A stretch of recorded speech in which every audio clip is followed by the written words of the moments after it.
వేలకు అప్పు పట్టుకొచ్చి నేరుగా వాళ్ళ ఖాతాలకు వేయడము ఇది అభివృద్ధి అనేది ప్రధాన ప్రతిపక్షాల ప్రశ్నలు.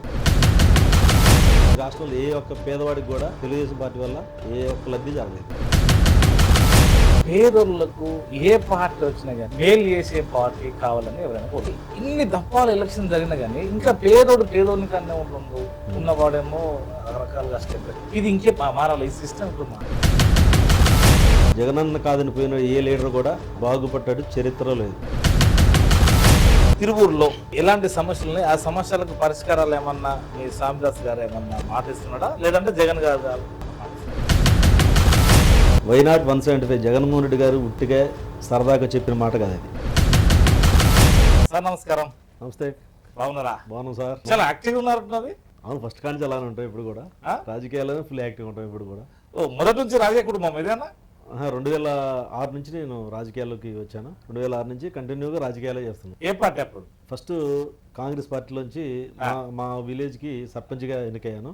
ఓ అచ్చా. చౌటపల్లి సర్పంచ్గా. తర్వాత రాజశేఖర్ గారు 2009 చనిపోయాక జగన్మోహన్ రెడ్డి గారు పార్టీ పెట్టక ముందే వైసీపీ పెట్టక ముందు నుంచి కూడా జగన్మోహన్ రెడ్డి పెట్టక ముందు కూడా ఇక్కడ స్థానిక ఎమ్మెల్యే కాంగ్రెస్ పార్టీలో ఉండడం వల్ల ఆమెను విభేదించి సర్పంచ్ పదవికి రాజీనామా చేసి కాంగ్రెస్ పార్టీ రాజీనామా చేసి ఎమ్మెల్యే సర్పంచ్ విభేదించి జగన్ అమ్మటే ఓదార్పు యాత్రలో కంటిన్యూ తిరిగాం. మేము తర్వాత పార్టీ పెట్టారు. పార్టీ నుంచి వైఎస్ఆర్సీపీలో కొనసాగుతున్నాం ఈ రోజు కూడా.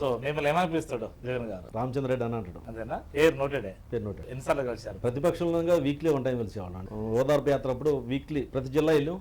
ప్రతి జిల్లాలో కలిసి ఓదార్పు యాత్రలో మీరు సారెంబడి వెళ్ళారంటున్నారు. ప్రతిపక్షంలో ఉన్నప్పుడు ఎలా అనిపించింది? మీరు కూడా ఏ సమస్యలను మీరు గుర్తించారు? సార్తో మీకున్న అనుబంధం ఏంటి? మేము ఫస్ట్ నుంచి జగన్మోహన్ రెడ్డి నడిచాం. ఓదార్పు అప్పుడు ప్రతిసారి ప్రతి జిల్లా జగన్ గారితోనే వెళ్ళి మేము అతను నిజంగా జనాన్ని ఇబ్బందులు చూస్తే తన ఇబ్బందిగా చాలా ఎంత రెస్పాండ్ అవుతారంటే ఎక్కడ కూడా ఏ ఇబ్బంది అయినా సరే అతనికి ఇబ్బంది అయినట్టుగా ఫీల్ అయ్యి జగన్మోహన్ రెడ్డి గారు ఏ సమస్య వచ్చినా సరే యాత్ర సినిమా లాగానేనా? యాత్రలు తక్కువ చూపించారు వాస్తవంగా. రియాలిటీకి వచ్చేవరకు వేరే ఉంటుంది. యాత్ర సినిమాలు తక్కువ చూపించారు. సో మీరు అట్రాక్ట్ అయిపోయారు. అవును. అవును, మీకు తగిన హోదా లభించలేదని మీరు అంటే సఫర్ అయ్యారా? లేదన్న, నిజంగా వైఎస్ఆర్సీపీలోకి వచ్చాక నేను పుట్టింది ఒక మారుమూల పల్లెటూరు గ్రామం. నేను ఇవాళ అయినా ఆ రోజు ఇక్కడ ఎమ్మెల్యే రాజీనామా చేసాం. జగన్ గారు అప్పుడే నడిచాం. అవును, జగన్ గారు పార్టీ పెట్టి స్థాపించిన రోజు మేము కూడా ఇడుపులపాయలో ఉన్నాం. ఆ రోజు జగన్ గారు కలవడం జరిగింది. స్థాపికులలో మీరు కూడా అక్కడ భూమికగా ఉన్నారు. అప్పటి నుంచి జగన్తోనే మా పైన. మరి అప్పటి నుంచి ఉన్న వారికి అంటే స్థానాలు వేరే కల్పిస్తారు కదా అంటున్నాను అన్న. ఇది మాది ఎస్సీ కాన్స్టిట్యున్సీ, తెలంగాణ బోర్డర్ లో ఉన్న కాన్స్టిట్యున్సీ. అవును, బార్డర్ ఆనుకునే ఉంటుంది. తెలంగాణకి కలిసి ఉంటుంది తప్ప మాది కల్లెడనా ఏదో ఉంటుంది ఇక్కడ. కల్లూరు మారుమూల ప్రాంతం. నేను ఒక పల్లెటూరు మారుమూల నుంచి నేను ఈ స్టేజ్కి వచ్చి తిరుగు కాన్స్టిట్యున్సీలో మెయిన్ లీడర్ ఏదంటే అది కేవలం జగన్మోహన్ రెడ్డి గారి వల్లే. అది నాకు చాలా హ్యాపీగా ఉంది ఈ రోజు అది చెప్పుకోవడం. అంటే సో అదే జెడ్పీటీసీ అయ్యారు, సర్పంచ్ అయ్యారు, ఆ తర్వాత జెడ్పీటీసీ. స్థానిక లీడర్లు బలోపేతం చేయడానికి ఇంకేదన్నా ప్రాధాన్యత ఇవ్వాల్సిన అవసరం ఉందా? తప్పకుండా. ఇప్పుడు జగన్మోహన్ రెడ్డి గారి ప్రభుత్వం వచ్చాక ప్రపంచం మొత్తం కరోనాతో పీడిస్తుంటే పరిస్థితులు ఏ విధంగా ఉన్నాయో మనందరం చూసాం. కానీ మనం బతుకుతామా లేదన్న పరిస్థితి నుంచి గత 2.5 సంవత్సరాల్లో కేవలం ఈ కరోనాతోనే సరిపోయింది. ఎవడో బతుకుతాడో ఎవడో చనిపోతాడో కూడా తెలియదు పరిస్థితి. కానీ జగన్మోహన్ రెడ్డి గారి పరిపాలన 2.5 సంవత్సరాలే పూర్తి స్థాయిలో కొనసాగింది. ఒకసారి మనం ఏదో అందరం ఎక్కాలా ఏదో అవ్వాలని ఆలోచన లేదు. జగన్మోహన్ రెడ్డి గారు చల్లగా ఉంటే ఈ రాష్ట్ర ప్రజలందరూ చల్లగా ఉంటారు, మేమందరం చల్లగా ఉంటాం. ఏంటి ఇక్కడ అసలు టీడీపీకి ఇప్పుడంతా రాజకీయ వాతావరణం చావో రేవో అన్నట్టు ఉందా? అంతే రెండు పార్టీలు కూడా అలానే ఉన్నాయి అనుకోవచ్చా? లేదన్న, తిరువురు విషయం వచ్చేవరకు మా కాన్స్టిట్యున్సీ రాజశేఖర రెడ్డి గారి అడ్డ. ఇది రాజశేఖర రెడ్డి గారు అప్పుడు 2 సార్లు గెలిచాం. జగన్మోహన్ రెడ్డి గారు 2014 టైట్ ఫైట్ లో కూడా చంద్రబాబు నాయుడు 600 అబద్ధపు హామీలు ఇచ్చినా గానీ ఈ కాన్స్టిట్యున్సీ ప్రజలు జగన్మోహన్ రెడ్డి గారికి పట్టం కట్టారు. 600 హామీలు ఇచ్చారు కదా. ఇక్కడ సార్ మేనిఫెస్టో మా దగ్గర మేనిఫెస్టో ఏడుండాలి, మేనిఫెస్టో తీసేసింది కదా. ఉందండి, చంద్రబాబు నాయుడు ఇచ్చిన హామీలు ఏది పూర్తి స్థాయిలో నెరవేర్చారో ఒకటి చెప్పండి.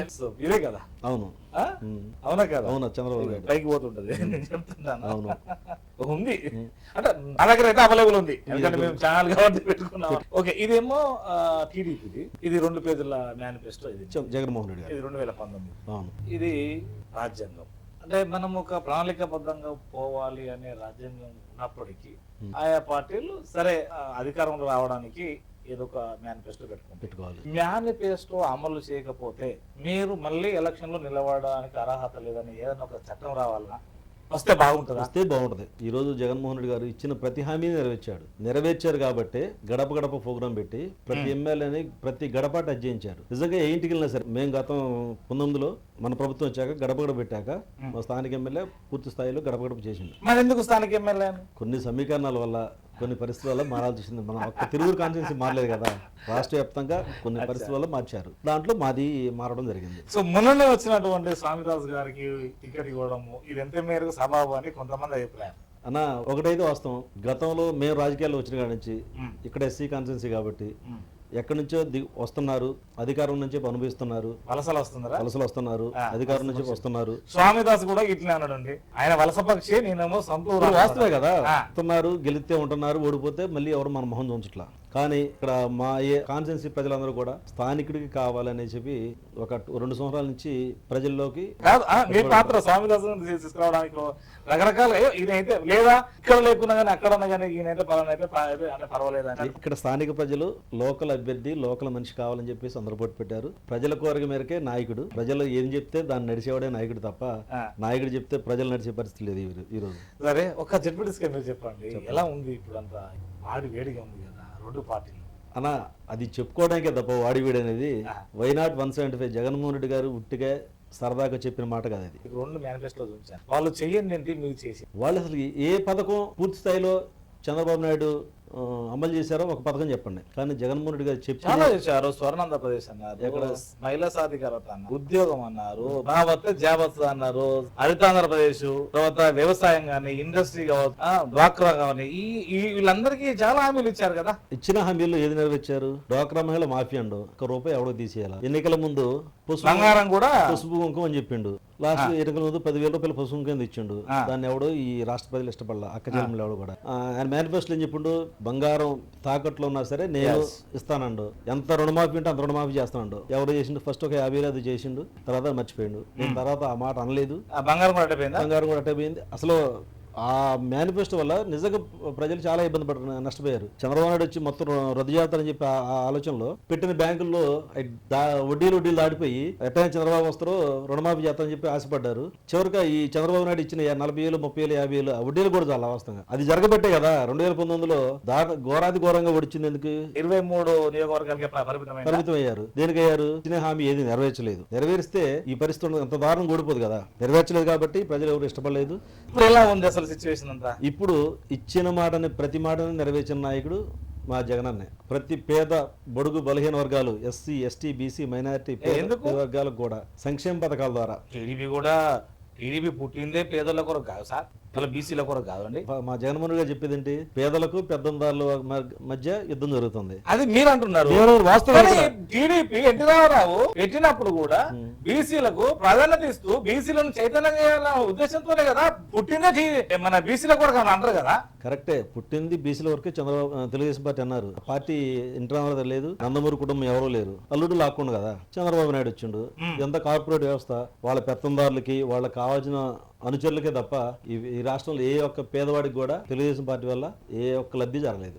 మీరు చేసింది ఏంటి? మేము ఇచ్చిన ప్రతి హామీ కూడా పేద ప్రజల కోసం ఏదైతే హామీ ఇచ్చారో జగన్మోహన్ రెడ్డి గారు ప్రతి హామీని తూచా తప్పకుండా పాటించి ఆసరా గాని, చేయూత గాని, అమ్మఒడి గాని ప్రతి పథకం పేదవాడికి లబ్ధి పొందింది. నిజంగా కరోనా టైంలో 2.5 సంవత్సరాల కరోనా టైంలో నేను ఒక గ్రామస్తుడే, పల్లెటూరు నుంచి వచ్చాను. గతంలో 5,000కి 4,000 కూడా పేదలో ఆడవాడుకున్న పట్టీలు, చెవుకొమ్ములు, తాళిబొట్లు తాగట్టు పెట్టే పరిస్థితి నుంచి ఈ రోజు ఏ పేదవాడు తలదెట్టినా సరే 10,000 కావాలంటే అలా తీసిచ్చే పరిస్థితికి వచ్చారు జగన్మోహన్ రెడ్డి గారు పథకాల వల్ల. అందుకనే పేదలందరూ కూడా చాలా సంతోషంగా ఉన్నారు. ఈ పేదలు సంతోషంగా ఉన్నారు, వీళ్ళందరూ జగన్మోహన్ రెడ్డి నడుపుతున్నారని తెలిసి కూడా చంద్రబాబు నాయుడు ఓరవలేక ఈ విషయం చిమ్మి జగన్మోహన్ రెడ్డి గారి మీద ఇష్టం వచ్చినట్టు రాక్షస పాలన ఇది అంతమొందించాలి అని బీజేపీ, జనసేన, టీడీపీ. ఓకే, రాక్షస పాలన అన్నారు కదా. అంటే పేదవాడికి ముద్దన్నం పెడితే రాక్షసుడా?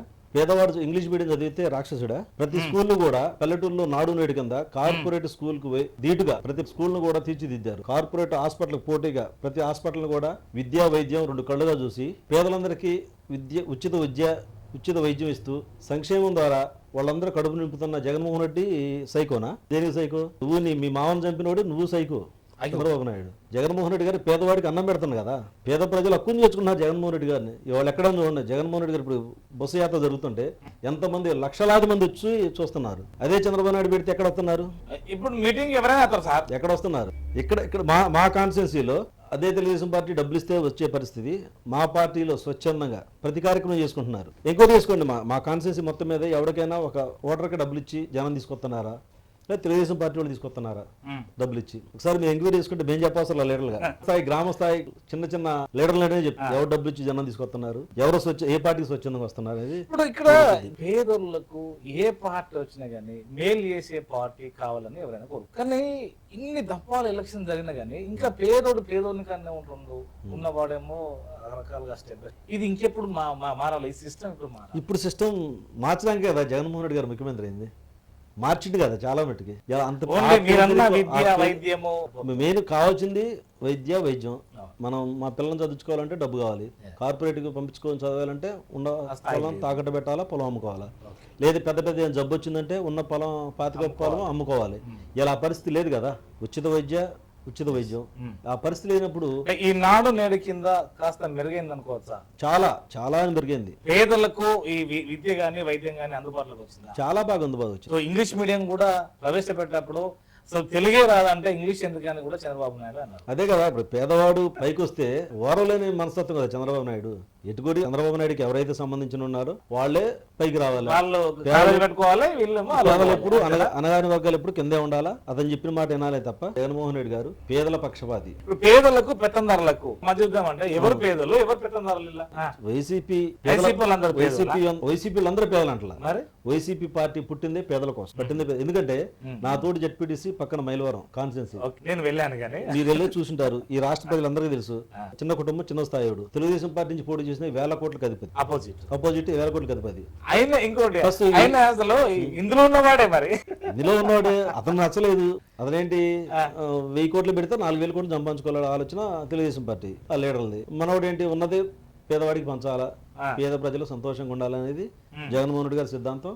ఆ సిద్ధాంతంతోనే ఈ పార్టీ పుట్టింది, ఆ సిద్ధాంతంతోనే ఈ పేద ప్రజలందరూ కూడా న్యాయం చేస్తున్నారు. అంటే ఇక్కడ ఇంకొక రకం కూడా అనవచ్చు కదా, అంటే కావాలని ఏదో ఒకటి పొమ్మం లేక పొగబెట్టి వేరే వాళ్ళకు సీట్ ఇవ్వడానికి కొరకు మిగతా వాళ్ళని పంపించాడని కూడా అనుకోవచ్చు కదా. అది చాలా రంగన్న, చాలా తప్పది. జగన్మోహన్ రెడ్డి గారు నమ్మితే ప్రాణం పోయే వరకు ఎవరిని వదిలిపెట్టండి. అదే మేము జెండాలు మోసినాం, మేము ఇది చేసినాం, మేము అది చేసినాం, అయినా కానీ మాకు సముచిత స్థానం లేదు, ఒక్కసారి ఎమ్మెల్యే సీట్ సరిపోతుందా? 3-4 దఫాలు ఇవ్వద్దని ఎవరికైనా ఉన్నదా? ఇప్పుడు అదే మైలవరం ఏమండు, నేను ఎమ్మెల్యే గెలటం జగన్మోహన్ రెడ్డి గారి పుణ్యం.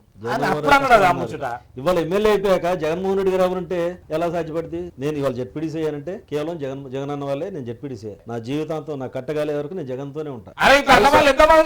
ఉన్నారు, ఉండే పెయ్యాలు పోతారు, మాట తప్పుడు 100 మంది ఉంటారు. నిజంగా చిన్న స్థాయి కార్యకర్తే జగన్ జగనన్న కోసం పనిచేస్తాం, జగనన్న కూడా ఏదేం చేయడానికి సిద్ధంగా ఉంది. కానీ ఈ పదవుల కోసం మారే వాళ్ళని వాళ్ళు లెక్కల్చుకునే అవసరం లేదు. 23 మంది ఎమ్మెల్యేలు వైసీపీని కాదని పోయారు 2019లో.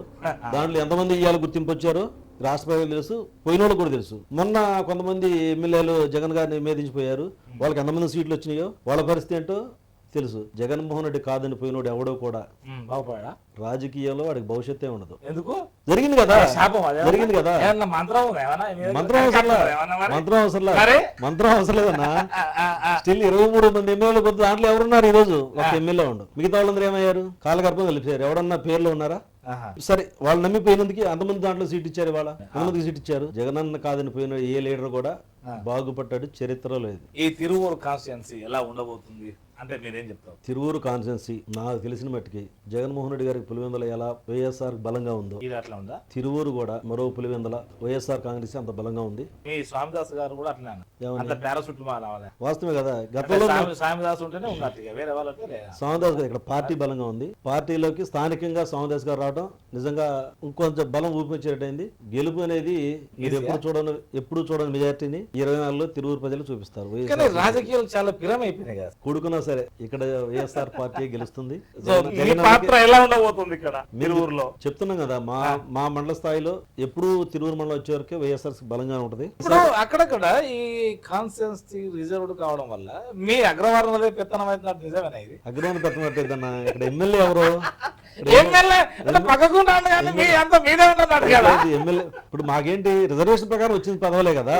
ఇప్పుడు మా సొంతంగా ఇక్కడ పోటీ చేసే జెడ్పీటీసీ జనరల్ ఏంటంటే నాకు నేను లేకపోతే ఇంకోడతారు.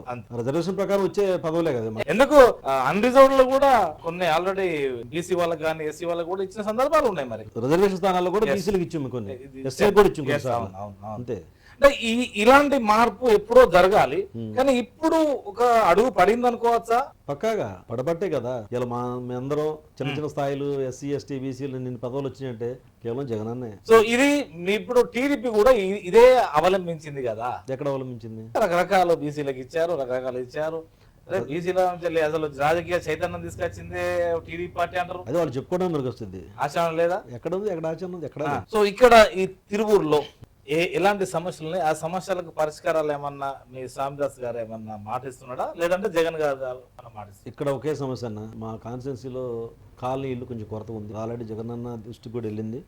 ఎలక్షన్ కోడ్ రావడం వల్ల ఆగిపోయింది. మళ్ళీ జగన్మోహన్ రెడ్డి గారు ముఖ్యమంత్రి అవుతారు.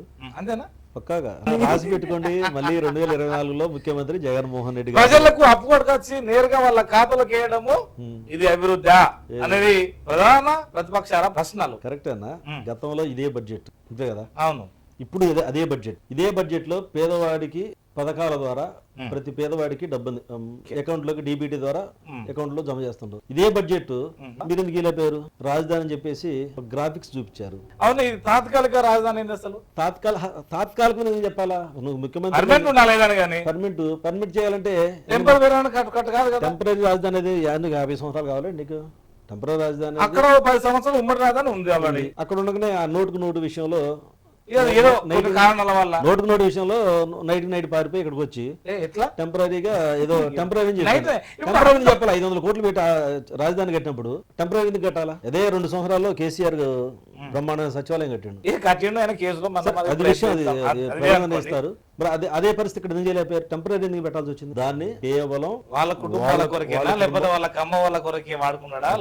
కులంగా అంటలేదు, నేను కులంగా అయితే అంటలేదు. వాళ్ళకి ఎవరికైతే సంబంధించిందో వాళ్ళ కోసం వ్యాపారం చేసే రాజధాని తప్పది. నిజమైన పేదల రాజధాని. అసలు ఇప్పుడు పేదవాడికి రాజధాని తప్పది ఏందన్నా? ప్రతి ఊర్లో సచివాలయం ఇచ్చిండు, ప్రతి ఊర్లో రైతు భరోసా కేంద్రం ఇచ్చిండు, ప్రతి ఊర్లో హెల్త్ సెంటర్ ఇచ్చిండు. పేదవాడికి రాజధాని తప్పని ఏంటి? నీకు పెత్తందారులకే కావాలి, ఇండస్ట్రియలిస్టులకి వాళ్ళకి రాజధాని కావాలా? నిజంగా మా పల్లెటూరు ఎంత వాస్తవం, పల్లెటూరు వాతావరణం సమస్య పరిష్కారమైనప్పుడు అవసరం లేదు, అవసరంలా సచివాలయం.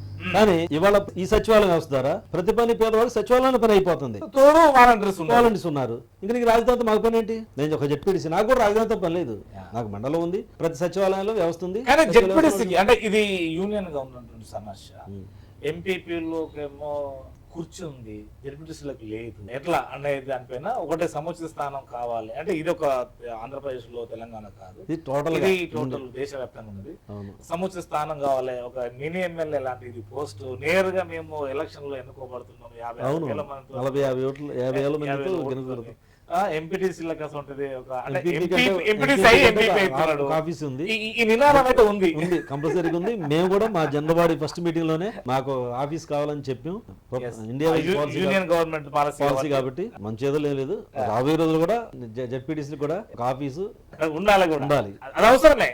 సర్పంచ్ ఉన్నది, ఎంపీటీసీకి ఉంది, లేదంటే తర్వాత ఎంపీపీకి ఉంది.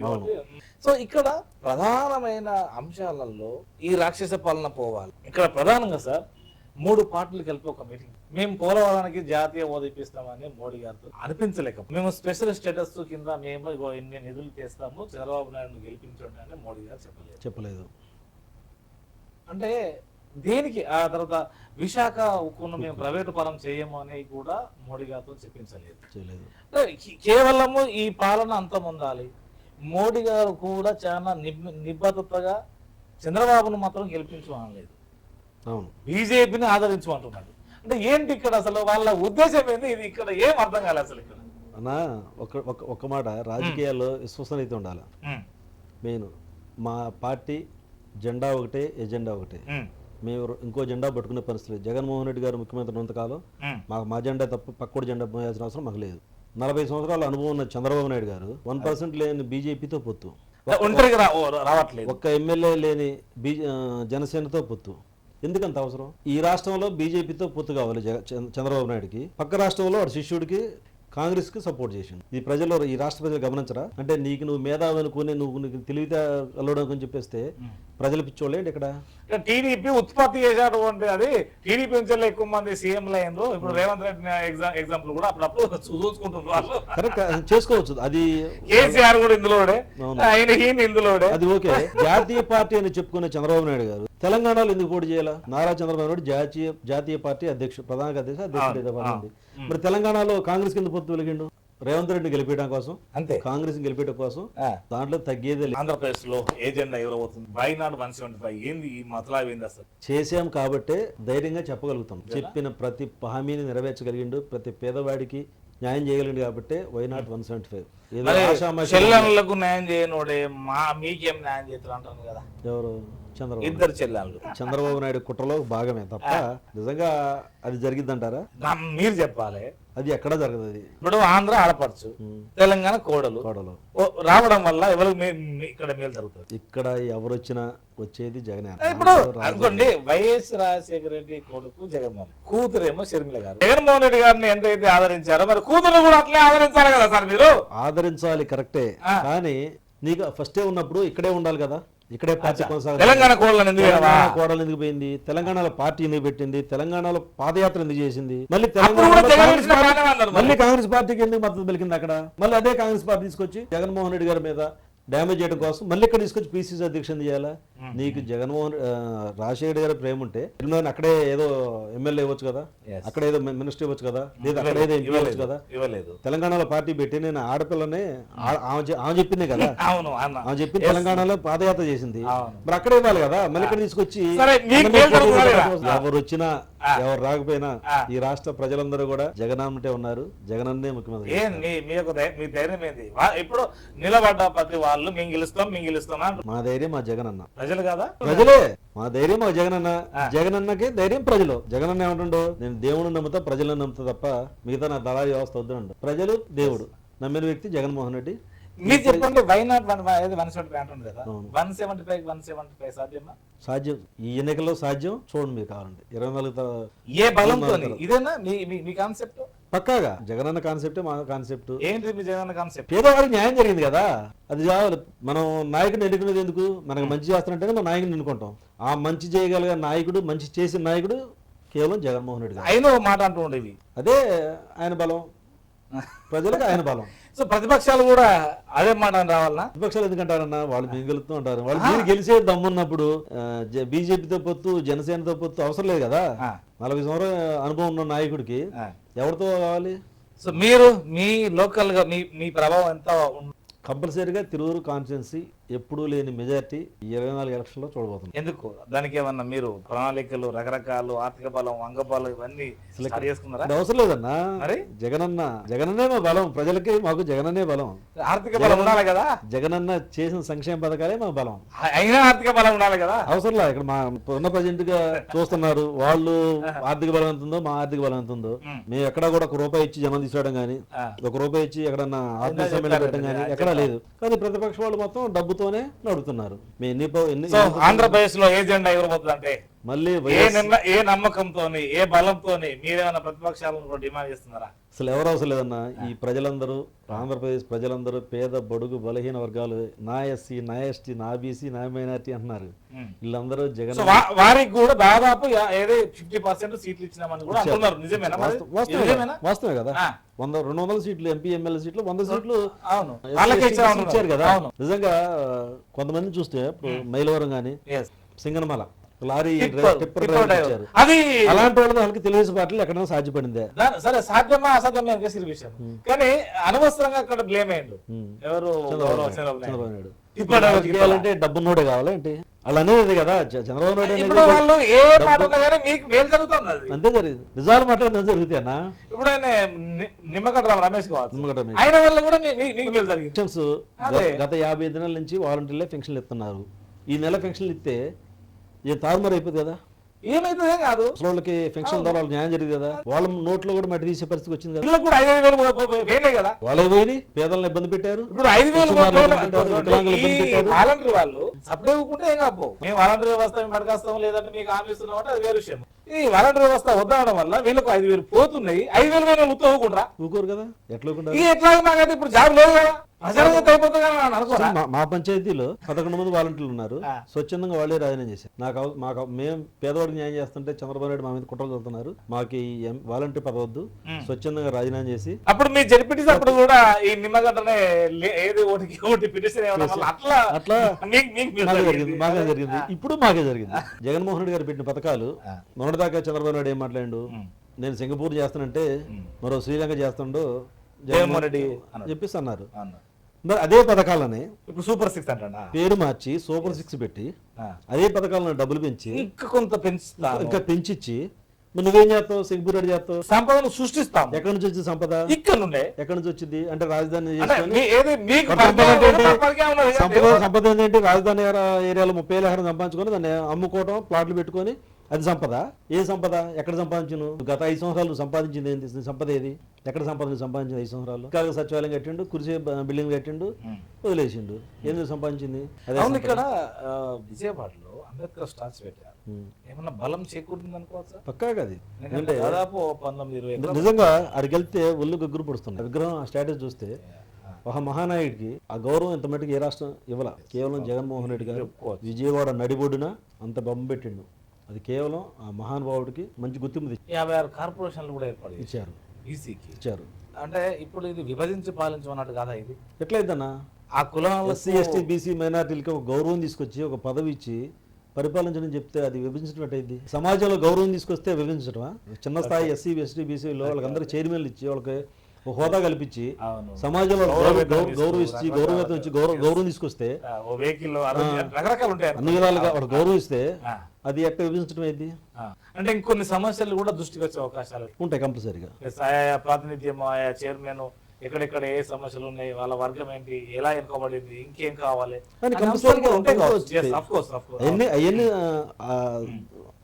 ముఖ్యమంత్రి దృష్టికి తీసుకెళ్తే కదా సమస్య పరిష్కారం అయ్యేది. దానివల్ల ప్రతి విషయం నిజంగా ఇది కులాలను కూడా ఎవరో తెలియదు వాస్తవంగా. సో అదే ఒక జడ్పీటీసీగా మీ తిరువూరు ప్రజలకు మీరు ఏం చెప్పారు? తిరువూరు ప్రజలకు మళ్ళీ రాబోయే రోజుల్లో మనందరం కూడా జగన్మోహన్ రెడ్డి గారిని అండగా ఉండి, లోకల్ అభ్యర్థి స్వామిదాస్ గారిని, అలాగే మా ఎంపీ అభ్యర్థి కేసీఆర్ నాని గారిని అందరం కలిసి గెలిపించి సిద్ధమా? సిద్ధమే. మీ నాయకుడు అనే మాట నా వల్ల మంచి జరిగితేనే నన్ను ఆశీర్వదించండి. ఏంటి ఎంత బలం అది? మంచి చేసింది కాబట్టే కదా ఈ దేశ చరిత్రలో ఎవడో కూడా ఏ నాయకుడు కూడా మళ్ళీ ఓట్లు అడుగుతుంది తప్ప జరిగిన ఎవరు చెప్పరు. కానీ నా వల్ల మంచి జరిగితేనే నన్ను ఆశీర్వదించండి అంటున్నారు, నన్ను ఆశీర్వదించండి అంటున్నారు, లేదంటే ఓటేద్ది అంటున్నారు. కానీ ఆ మాట అన్నారంటే గట్స్ ఉండాలి, దమ్ము ఉండాలి. సో ఇదే ప్రతిపక్షం పార్టీ కూడా అన్ని రావాల్సిన అవసరం అయితే ఉంది. ఆ మాటలు 2019లో అనాలి కదా, అదే అనలేదు కదా. ఇప్పుడు 14 సంవత్సరాలు ఉమ్మడి ఆంధ్రప్రదేశ్ కు, 9 సంవత్సరాలు, 5 సంవత్సరాలు సపరేట్ ఆంధ్రప్రదేశ్ కు నా వల్ల మేలు జరుగుతూనే ఓటేమా అంతే కదా అన్న. 5 సంవత్సరాల్లో ఇదే మాట అన్నాడు, నా వల్ల మేలు జరిగితేనే ఓటేయమంటాడు. మేలు జరిగింది కాబట్టే ఓటేస్తారు ప్రజలు. మీ తిరువూరు నియోజకవర్గ ప్రజలు మేలు జరుగుతూనే వైసీపీ ఓటేయాలి. మేలు జరిగింది కాబట్టి వైసీపీకి ఓటేస్తాం. ఇక్కడ స్థానిక స్వామిదాస్ గారిని అత్యధిక భారీ మెజార్టీతో, ఎన్నడూ లేని మెజార్టీని ఈ తిరువూరు కాన్స్టిట్యుయెన్సీ గెలిపించి జగనన్నకి గిఫ్ట్ గా ఇవ్వబోతున్నారు. సో మీ రాజకీయ నేపథ్యం ఎలా ఉండబోతుంది అనుకోవచ్చు? మీ భవిష్యత్ కార్యాచరణ ఎలా ఉండబోతుంది? ఏమన్నా మాకు ముఖ్యమంత్రి జగన్మోహన్ రెడ్డి అయితే సముచితానం అదే చాలు. సో మీరు చూసారు కదా, రాబో కాలంలో కాలమే నిర్ణయిస్తుంది. నమస్కారం.